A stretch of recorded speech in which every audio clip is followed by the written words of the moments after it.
Batman 44. Now, this is a very, very, very interesting issue for a few reasons. One, the most notable, it's kind of a break from the series and not a break at the same time.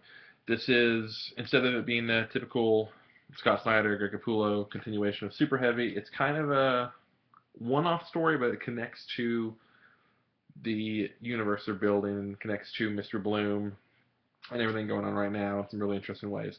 This is written by Scott Snyder and Brian Azzarello with art by Jacques. Jacques is the amazing artist who worked with Snyder on, well, he's worked on American Vampire, but most notably in this case, worked on them with Black Mirror, which is an amazing Batman story, one of my all-time favorite Batman stories.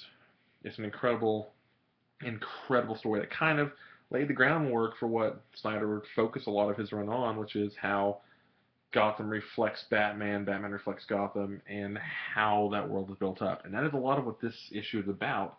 This is kind of a character study of Batman from Brian Azzarello and Scott Snyder's point of view, but about how the little bitty things in Gotham, the little crimes and little people affect the massive, massive outcome. Of course, this just came out today.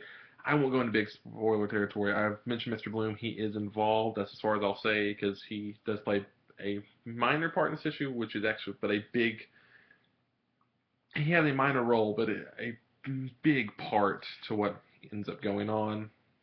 There's just some amazing character work here, whether you like it or not, with dealing with Batman and trying to deal with current problems of the real world, but in the Batman universe, but handled actually really well, I thought.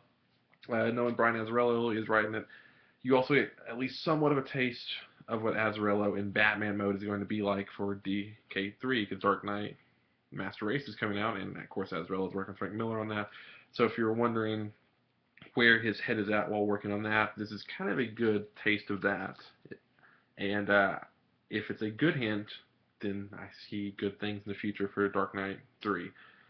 But back to the main part of the story, like I said, this is an issue all about these small things adding up to big things.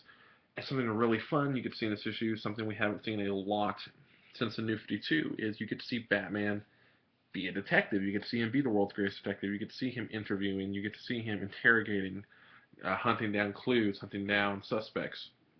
We've seen it here and there in the Batman stories, but we haven't seen it a lot. Jacques' art is beautiful. It is him doing what he does best, which is just this really dreamlike, dark Batman, which I love and adore. One of my favorite Batman artists, next to like Capullo. So if Capullo is going to not do an issue with Snyder, I'm always happy for it to be Jacques, or vice versa. That's Snyder and Jacques. Snyder and Capullo always do amazing work. I've hyped the series up since it began. I haven't not liked an issue. I know, kind of double negative there. 0 Year is the only arc where issue to issue I didn't love, but in trade it reads way better. Super Heavy I'm enjoying the hell out of, and I'm just every month excited for Batman, and it's just getting to this really, really, really stable place. So just consistently above average and doing things that I just find really admirable and really enjoying what's going on right now.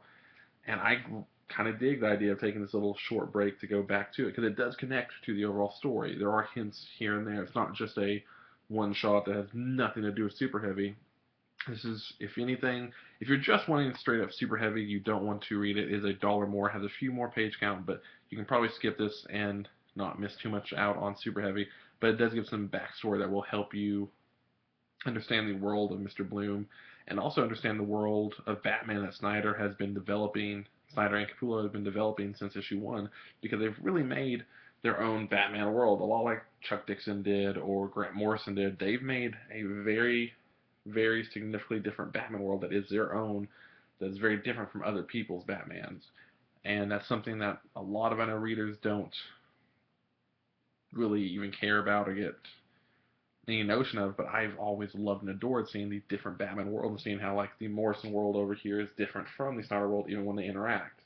So it's something here I'm just excited for that world to be built up bigger and bigger with so much history and so much depth there. So for any fan of Snyder's Batman, I think it's a must get. For people who are reading Super Heavy, I think you should give it a chance. It's just a great, gorgeous book.